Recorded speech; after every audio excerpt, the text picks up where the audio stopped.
Judgment in the appeal O'Brien against the Ministry of Justice.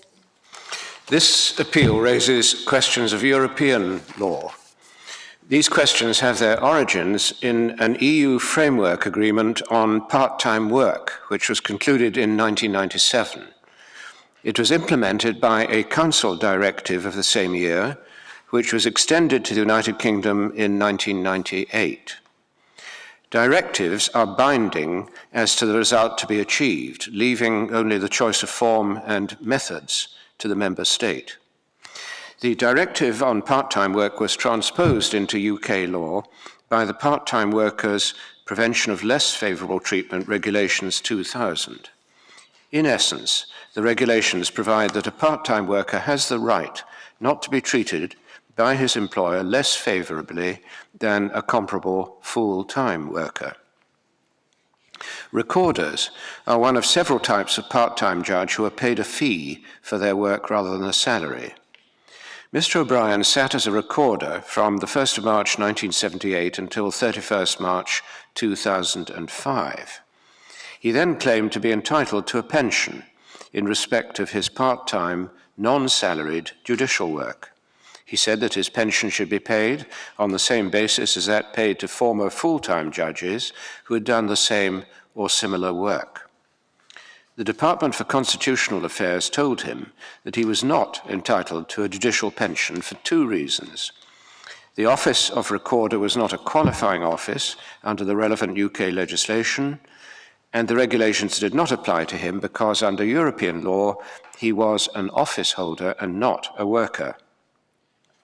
Mr. O'Brien began proceedings in the Employment Tribunal, claiming, amongst other things, that he was being discriminated against. His claim was successful, but the department, now the Ministry of Justice, appealed successfully to the Employment Tribunal on the ground that Mr. O'Brien's claim was out of time. The Court of Appeal allowed Mr. O'Brien's appeal on the time limit issue, but it directed the Employment Tribunal to dismiss his claim on the ground that judges were not workers under the 2000 regulations. Mr. O'Brien then appealed to the Supreme Court. In 2010, this court made a reference to the Court of Justice of the European Union for a preliminary ruling on the question whether it was permissible for national law to discriminate between full-time and part-time judges. It decided not to express a concluded view as to whether Mr. O'Brien would qualify as a worker under the 2000 regulations until it had received guidance from the Court of Justice. The Court of Justice issued its preliminary ruling in March 2012, and the matter returned to this court.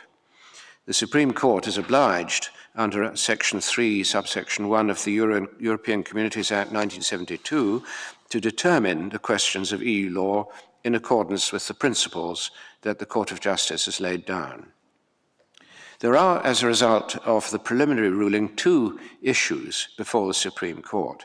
One, whether the relationship between judges and the Ministry of Justice is substantially different from that between employers and those treated in national law as workers. This is the worker issue.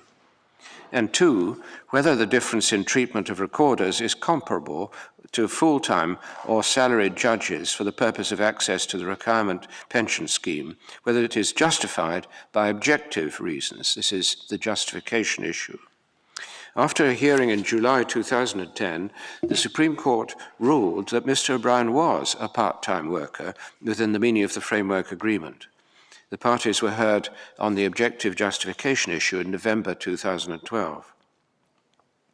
The Supreme Court unanimously allows Mr. O'Brien's appeal. It holds that recorders are in an employment relationship within the meaning of the framework agreement on part-time work and must be treated as workers for the purposes of the 2000 regulations. It also holds that as no objective justification has been shown from departing from the basic principle of paying a part-time worker on the same basis as a full-time worker, Mr. O'Brien is entitled to a pension on terms equivalent to those applicable to a circuit judge. The judgment is given by Lord Hope and by Lady Hale. The Court of Justice stated that it was ultimately for the Supreme Court to decide the worker issue, but it set out a number of factors which it said this court must take into account. Following the guidance it has received from the Court of Justice, the Supreme Court has taken into account the following. 1, the character of the work that a recorder does in the public service, which differs from that of a self-employed person. 2, the rules for the appointment and removal of recorders to which no self-employed person would subject himself. 3, the way recorders' work is organized for them, bearing in mind that in common with all other part-time judges, recorders are expected to work during defined times and periods. And 4, recorders' entitlement to the same benefits during service as appropriate as full-time judges. These matters really speak for themselves. As the Court of Justice made clear, the spirit and purpose of the Framework Agreement shows that the key distinction that must be drawn is between workers and the self-employed. In the case of part-time judges, the essential distinction between the employed and the self-employed can readily be drawn. The Supreme Court has also followed the guidance given by the Court of Justice on the objective justification issue. A blanket discrimination between the different classes of worker cannot be justified, as this would undermine the basic principle of the directive. The Ministry of Justice have struggled to explain objectively why they are seeking to deny a pension to part-timers while granting one to full-timers. Some part-timers will need pension provision as much as, if not more than, some of the full-timers. It has not been shown that fee-paid part-timers as a class make a lesser contribution to the justice system than do full-timers as a class. There are benefits to the system in having a cadre of fee-paid part-timers who can be flexibly deployed to meet changing demands. It has not been shown that by denying a pension to the part-timers, there's a significant effect upon the recruitment of full-timers. The aim of recruiting a high-quality judiciary is undoubtedly legitimate, but it applies to the part-time judiciary as much as it applies to those who work full-time.